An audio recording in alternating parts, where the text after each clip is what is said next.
Good evening, students.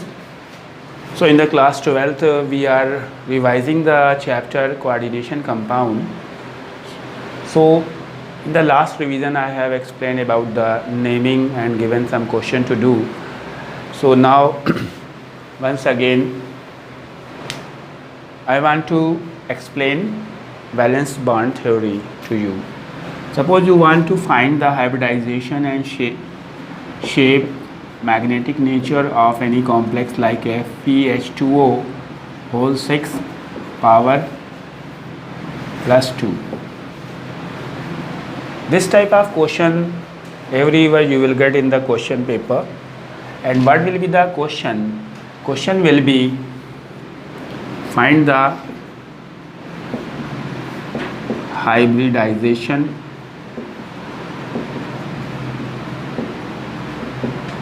shape magnetic nature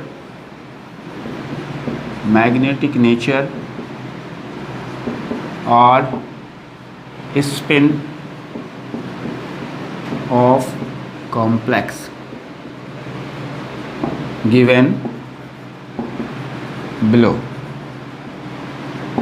FeH2O whole 6 power plus 2. In this way question will come and it will contain 2 to 3 marks. कभी 2 marks में आता है, कभी 3 marks में आता है. तो स्टूडेंट्स एक बार इसका कॉन्सेप्ट मैं पहले भी बता चुका हूँ, लेकिन मैं एक बार फिर से आपको रिवाइज कराना चाहता हूँ, क्योंकि जब ये इतना इम्पॉर्टेंट है तो डेफिनेटली ये आपको मार्क्स दिलाएगा क्वेश्चन पेपर पे. तो कैसे करते हैं? सबसे पहले तो हम Fe का ऑक्सीडेशन स्टेट फाइंड आउट करते हैं. तो X plus H2O that's mean 0 into 6. H2O का 0 होता है oxidation number is equals two plus 2. Plus 2 क्यों रखा है? क्योंकि यहाँ पे चार्ज है plus 2. So X plus 0 is equals two plus 2. X is equals two plus 2. इस तरह से तो हम ऑक्सीडेशन स्टेट निकाल लेते हैं. कभी कभी डायरेक्ट भी क्वेश्चन आता है कि find the oxidation state of this metal और दिस लाइक दिस. तो आपको ऑक्सीडेशन स्टेट निकालना आना ज़रूरी है. इसका मतलब कि इसकी ऑक्सीडेशन स्टेट 2 आ गई है और प्लस 2 आने का मतलब है कि ये मेटल जो है अपने ग्राउंड स्टेट से 2 इलेक्ट्रॉन्स लूज़ करेगा. क्लियर हो रही स्टूडेंट्स? तो फर्स्ट ऑफ ऑल इसके थ्रू आपने ऑक्सीडेशन स्टेट भी सीख ली अगर आप भूल गए हैं. अब देखिए हम क्या करते हैं, हम Fe का इलेक्ट्रॉनिक कन्फिग्रेशन लिखते हैं. Fe इज इक्वल्स टू कितना होता है? Fe is equals to 26. और जब हम इसका इलेक्ट्रॉनिक कन्फिग्रेशन लिखेंगे तो हम लिखेंगे Ar 3d6 4s2. Ar means 18 हो गया है यहाँ पे. 18 और प्लस 6 दैट्स मीन 24 और 2 26. अब हम इसका ग्राउंड स्टेट बनाते हैं. ग्राउंड स्टेट का मीन्स ये है कि ऑर्बिटल डायग्राम में लिखते हैं इसको. तो Ar को हम एज इट इज़ लिख देते हैं Ar. और 3D के 5 ऑर्बिटल्स होते हैं 1 2 3 4 5. 3d6 लिख देते हैं यहाँ पे. उसके बाद हम 4s2 और 4p वैकेंट है तो 4p के ऑर्बिटल्स बना दिए और लास्ट में 4d ये सारे हम बना देते हैं. अब हमारी ऑक्सीडेशन 2 आई है. 2 का मतलब हम Fe को प्लस 2 लिखेंगे. जब हम Fe प्लस 2 लिखेंगे इसका मतलब 2 इलेक्ट्रॉन्स कम करेंगे. पहले तो हम यहाँ इलेक्ट्रॉन की फिलिंग कर देते हैं. 1 2 3 4 5 एंड 6 और 4s2 दैट्स मीन 1 2. 2 इलेक्ट्रॉन्स अब हमको कम करके फिर से ऑर्बिटल बनाने हैं. और आप देख रहे हैं कि इलेक्ट्रॉन्स कौन से कम करे जाएंगे? सबसे लास्ट वाले. यहाँ से 2 कम करे जाएंगे. अगर 3 कम करने होते तो 2 ये कम करे जाते और एक ये वाला इलेक्ट्रॉन कम किया जाता जो एंटी क्लॉकवाइज डायरेक्शन में नीचे की तरफ है जो। Clear student? तो अब हमने लिखा AR, यानी 2 इलेक्ट्रॉन्स कम करके कर रहे हैं हम, तो ये आ गया आपका 3D6। तो 1 2 3 4 5 6 4s वैकेंट हो गया, ये दोनों इलेक्ट्रॉन निकल गए। नाउ 4p ये ऑलरेडी वैकेंट है, और हम यहाँ पे आगे 4d भी हम वैकेंट बना लेंगे। 4d आप क्या देख रहे हैं, आप देखिए इसमें कि जो हमारा लिजेंड है, वो जो लिजेंड है उसमें वीक फील्ड लिजेंड है वो, और वीक फील्ड होने की वजह से ये हुंड्स रूल का फॉलो करेगा। दैट्स मीन जो फिलिंग है इलेक्ट्रॉन्स की वो हुंड्स रूल के अकॉर्डिंग ही फिलअप होगी। हुंड्स रूल के अकॉर्डिंग मीन सब में 1 इलेक्ट्रॉन पहले फिलअप करे जाएंगे, उसके बाद जो एक्स्ट्रा इलेक्ट्रॉन होंगे वो एंटी क्लॉकवाइज डायरेक्शन में होंगे। अगर यहाँ पे हम कोई स्ट्रॉन्ग फील्ड लीजेंड ले लेते, ये H2O वीक फील्ड लीजेंड है, स्ट्रॉन्ग फील्ड लीजेंड अगर ले लेंगे आप यहाँ पे, तो anti Hund's rule, that's mean against of the Hund's rule you have to go, और ये 6 इलेक्ट्रॉन फिर 2 2 2 के पेयर में फिलअप करे जाएंगे। लेकिन ये वीक फील्ड लीजेंड होने की वजह से हुंड्स रूल को फॉलो करेंगे, और जब हुंड्स रूल को फॉलो करेंगे तो यहाँ पे हम जो लीजेंड आएंगे यहीं से फिलअप होना शुरू हो जाएंगे। पहला लीजेंड यहाँ पे अपना लोन पेयर इलेक्ट्रॉन देगा और सिट कर जाएगा, second, third legend, fourth legend, fifth legend, sixth legend, और 6 H2O जो एज अ लीजेंड आए हैं वो एक एक ऑर्बिटल पे 2 इलेक्ट्रॉन का शेयर करके, दैट्स मीन डोनेट करके सिट कर जाएंगे। इस तरह से आपका ये S का ऑर्बिटल, P के 3 ऑर्बिटल्स और D के 2 ऑर्बिटल्स हाइब्रिडाइज्ड हो जाएंगे, और आपका हाइब्रिडाइजेशन आ जाएगा sp3d2। तो जो आपका क्वेश्चन था, find the hybridisation, shape, magnetic nature और स्पिन ऑफ द कॉम्प्लेक्सेस, पहला पार्ट आपका हाइब्रिडाइजेशन सॉल्व हो के आ गया है, और बाकी सारे का सारा आप इसी से सॉल्व करेंगे।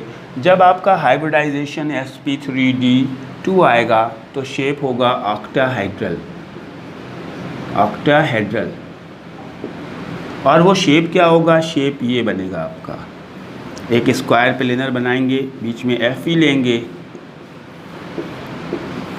और Fe में 6 H2O एक एक प्लेस पे अटैच करेंगे, like this, H2O H2O H2O H2O। ये आपका जो बना ये है आपका ऑक्टाहेड्रल शेप, पावर +2। दूसरा पार्ट हो गया आपका, पहला हो गया हाइब्रिडाइजेशन, शेप। अब मैग्नेटिक नेचर मींस ये कॉम्प्लेक्स जो है डाई मैग्नेटिक है या पैरामैग्नेटिक है। तो स्टूडेंट्स आप देख रहे हैं कि यहाँ पे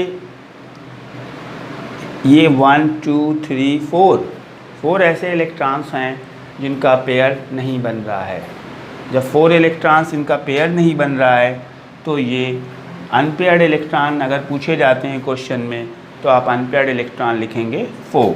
इस क्वेश्चन में मैंने नहीं पूछा है, लेकिन अगर पूछे जाएं तो unpaired electron will be is equals to 4। और जब 4 अनपेयर्ड इलेक्ट्रॉन्स हैं दैट्स मीन ये पैरामैग्नेटिक नेचर का है, पैरामैग्नेटिक नेचर। अगर एक भी अनपेयर्ड नहीं होता है तो इट विल बी डाईमैग्नेटिक। लेकिन आप देख रहे हैं 4 अनपेयर्ड इलेक्ट्रॉन हैं, जब 4 अनपेयर्ड इलेक्ट्रॉन हैं तो इसका मीनिंग है ये हाईली पैरामैग्नेटिक है और इसकी स्पिन भी हाई होगी। जो आपका ये तीसरा पार्ट का मैग्नेटिक नेचर ये आपका ये कंप्लीट हुआ पैरामैग्नेटिक। और अगर पेयर होते तो आप क्या लिखते, डाईमैग्नेटिक। अब देखिए स्पिन की बात करें, जब अनपेयर्ड इलेक्ट्रॉन होंगे ज़्यादा, सो दैट्स मीन 4 5 3 6, तो आप उसको बोलेंगे high spin complex, high spin complex. Maximum चीज़ें जो इसमें पूछी जानी थी वो मैंने पूरी बता दी आपको। फिर से एक बार देख लीजिए, ये ऑक्सीडेशन स्टेट आपने निकाल ली है, ये आपने हाइब्रिडाइजेशन निकाल लिया है, ये आपने शेप बना दिया है, ये अनपेयर्ड इलेक्ट्रॉन्स हैं, पैरामैग्नेटिक नेचर है, हाई स्पिन कॉम्प्लेक्स है। अब इस तरह से आप, मुझे लगता है आराम से कर सकते हैं। अब मैं दूसरा पार्ट का रिवीजन कराऊं, जिससे कि मैं जो क्वेश्चंस आपको भेजूंगा 5 क्वेश्चंस के असाइनमेंट में, वो आप उसको प्रॉपरली सॉल्व कर पाएँ। तो हम क्रिस्टल फील्ड थ्योरी के ऊपर दूसरा पार्ट जो आपको बताना है, उस पर भी थोड़ा सा एक्सप्लेन कर देता हूँ। क्रिस्टल फील्ड थ्योरी के अकॉर्डिंग हम डी ऑर्बिटल का कॉन्फ़िगरेशन लिखते हैं। डी ऑर्बिटल का कॉन्फ़िगरेशन लिखने के लिए क्वेश्चन किस तरह से होता है, right D5 configuration, right D5 configuration if del octahedral less then P, ये क्वेश्चन है आपका। तो आपको यहाँ पे मतलब है ये ऑक्टाहाइड्रल कॉम्प्लेक्सेस के बारे में क्वेश्चन पूछा जा रहा है। डेल ओ लिखा होता है, जिसको हम डेल ऑक्टाहाइड्रल बोलते हैं। अगर डेल ऑक्टाहाइड्रल है तो डी के दो पार्ट, दो ग्रुप जो होते हैं, T2G and EG, D orbitals 2 part में स्प्लिट होता है, हम D5 का लिखेंगे। यानी D5 कॉन्फ़िगरेशन को T2G और EG के फॉर्म में लिखना है। तो ऑक्टाहाइड्रल कॉम्प्लेक्सेस के केस में T2G की एनर्जी कम होती है, यानी T2G नीचे बनाया जाता है। T2G में 3 ऑर्बिटल्स होते हैं और EG ऊपर बनाया जाता है। EG में 2 ऑर्बिटल्स होते हैं। अब हमको टोटल 5 इलेक्ट्रॉन्स इसमें फिलअप करने हैं। आपके सामने T2G नीचे और EG ऊपर बनाया गया है। इलेक्ट्रॉन पहले लोअर एनर्जी लेवल से फिलिंग शुरू करेंगे और हायर की तरफ जाएंगे। लेकिन आप क्या करते हैं कि हमें जो क्वेश्चन दिया जाता है D5 configuration if del octahedral less then P, लेस दैन P का मीनिंग यहाँ पे है कि वीक फील्ड एजेंट का यूज़ किया जा रहा है। और इलेक्ट्रॉन की फिलिंग किस तरह से करेंगे लेस दैन P के केस में, हर ऑर्बिटल में पहले 1 इलेक्ट्रॉन हो जाएगा, 1 2 3, और ऊपर भी इलेक्ट्रॉन 4 5। आपको 5 इलेक्ट्रॉन फिलअप करने थे, 5 फिनिश हो चुके हैं। D5 लिया था 1 2 3 4 5। जब सारे ऑर्बिटल्स में एक इलेक्ट्रॉन हो जाते हैं, फिर से इलेक्ट्रॉन नीचे वाले लेवल पे शुरू करे जाते हैं एंटी क्लॉकवाइज डायरेक्शन में। बट ये कब लेंगे, जब del octahedral less then P होगा। अगर ग्रेटर दैन P होता तो इलेक्ट्रॉन 1 2 3 और इसी में फिर पूरे करे जाते हैं कंप्लीट, बाद में बचे हुए इलेक्ट्रॉन ऊपर जाते हैं। तो इसमें आपने क्या देखा, T2G में 3 इलेक्ट्रॉन्स जा रहे हैं और EG में 2 इलेक्ट्रॉन्स जा रहे हैं। तो T2G 3 हो गया और EG 2।